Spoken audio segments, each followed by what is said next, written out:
Hello, everyone. A very warm welcome to all of you. I am Shabab Khan, your friend, guide and teacher.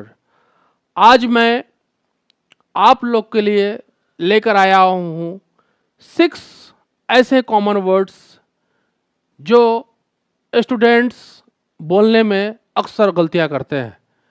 आइए देखते हैं ये word वो कौन कौन से ऐसे वर्ड हैं कि जो जिससे बोलने में गलतियां होती हैं. हमारा पहला वर्ड है आइडेंटिटी कार्ड. लेकिन बच्चे जब स्कूल में मेरे आते हैं, in fact I am a teacher at Ranglal school, और जब बच्चे का एडमिशन होता है तो वो अक्सर अपने क्लास टीचर से वो मांगते हैं, सर मुझे एजेंटी कार्ड दीजिए. तो मैं उन्हें समझाता हूँ, बेटा ये एजेंटी कार्ड नहीं होते हैं. आप एजेंटी कार्ड के बदले आइडेंटिटी कार्ड बोले तो बेहतर है. और ये एक राइट जैसे देखें, I, it's very simple. Identity card. तो इस तरह से हमारा जो सही प्रोनाउंसिएशन होगा वो होगा आइडेंटिटी कार्ड, ना कि होगा एजेंटी card. So let's better pronounce it. I need an identity card. In this way, one day मैं एक बुक स्टोर गया और वहाँ एक ग्रेजुएट लड़की थी जिसे एग्ज़ाम देना था, और वो बुक स्टोर के ऑनर से बोल रही है, सर मुझे गैस पेपर दीजिए.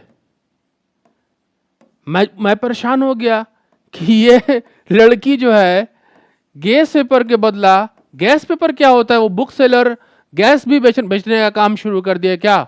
हम बोला, बेटा इसे गैस पेपर नहीं कहते हैं, मेरी समझ में इसे हम लोग गैस पेपर कहते हैं, जो कि रियल प्रोनाउंसिएशन होता है गैस पेपर. सिंपली से I need a gas paper. इस तरह से हमारे पास अगला वर्ड है. हमारे स्कूल में अक्सर बच्चे जब 10th पास करते हैं, 12 पास करते हैं, तो वो स्कूल आते हैं पास करने के बाद, और हमारे प्यून, स्कूल के प्यून से वो बोलते हैं, मुझे मार्ग सीट दीजिए. मैं चिंतित हो जाता हूं कि ये बच्चे 10th कर चुके हैं, 12 कर चुके हैं, फिर भी वो बच्चे मार्ग शीट बोल रहे हैं. मार्ग शीट. सोचे, वो बच्चा हंसी का पात्र बन जाता है. अरे मार्कशीट नहीं होता है बेटा. मैं बोलता हूं, बोल क्या होता है सर. अरे यार ये तो होता है मार्कशीट होता है, ना कि मार्कशीट होता है. मार्ग मतलब मार्कशीट. सिंपली से आई रिक्वायर माई मार्कशीट. इस तरह से अगला वर्ड मैं आप लोग के लिए लेके आया हूं. ये भी वर्ड इस एकेडमिक वर्ल्ड में यूज होते हैं. बहुत सारे बच्चे जब स्कूल में पास करते हैं, जब उनका 10th के बाद ओरिजिनल सर्टिफिकेट आती है तो वो बोलते हैं सर्टिफिकेटवा चाहिए सर. प्यून को बोलते हैं सर्टिफिकेटवा.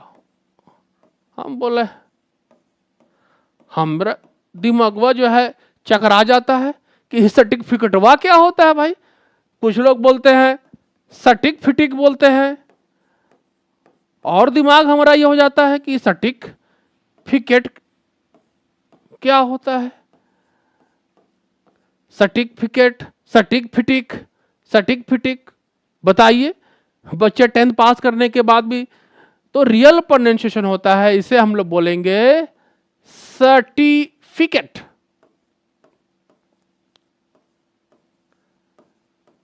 सर्टिफिकेट। सिंपली से sir I need my certificate, rather than saying certificate वा, सर्टिफिकेट। बताइए, इस तरह से अगला वर्ड, ये जो दीन का नाम है और ये कॉमन वर्ड है, we also use this word in our day to day life. तो बच्चे इसे क्या बोलते हैं? बच्चे नहीं, बच्चे के बाप भी इसे बोलते हैं, और बहुत बड़े पढ़े लिखे लोग भी बोलते हैं वेडनेसडे, और इसे भी गलत ढंग से प्रोनाउंस करते हैं। तो ये जान लें कि इसमें जो ये डी है, डी लेटर साइलेंट है। इंग्लिश बहुत पेक्युलर लैंग्वेज है, लिखते कुछ और हैं, बोलते कुछ और हैं। तो इसमें आपको जानना है कि कौन सा वर्ड कहाँ साइलेंट हुआ होता है। अगर नहीं जानेंगे तो आप भी बोलेंगे वेडनेसडे, और एकेडमिक वर्ल्ड में जाएंगे तो आप वहां हंसी के पात्र बन जाएंगे, you will be laughing stock. तो यू मस्ट नो, कह रहे भैया इसे वेडनेसडे नहीं कहते हैं, इसे हम लोग बोलते हैं Wednesday. It's right pronunciation is Wednesday. Wednesday, I always go to school on Wednesday. इस तरह से हमारे पास आपके लिए आखिरी वर्ड है, इसको बोलते हैं कुछ लोग भेयर। री भेयर क्या होता है भाई? कुछ लोग बोलते हैं वेअर। वेअर, ये भी गलती। मैं आपको बता दूं कि इसका रियल प्रोनाउंसिएशन होता है where are. Where are, where are my books, where are teachers. Indian English is in good demand in all over the world, लेकिन हम लोग के पास जो बहुत बड़ा चैलेंज है वो प्रोनाउंसिएशन होता है, और वर्ड को सही नहीं बोलने से हम लोग अक्सर गलतियां करते हैं। तो अगर आप ये जो वर्ड, मैं 6 वर्ड शेयर किया, आप इसे डे टू डे लाइफ में यूज करेंगे तो आप प्रैक्टिस के जरिया आप बेहतर ढंग से बोल सकते हैं। इसलिए अंग्रेजी में कहा गया है practice makes a man perfect. The more you practise the better you gain proficiency in learning pronunciation, and it's not overnight game, so you have to learn every day. इसी के साथ मैं आपके साथ आज का सेशन यहीं समाप्त करता हूं। Thank you watching my channel. So hope to see you, meet you in my next video. Bye bye.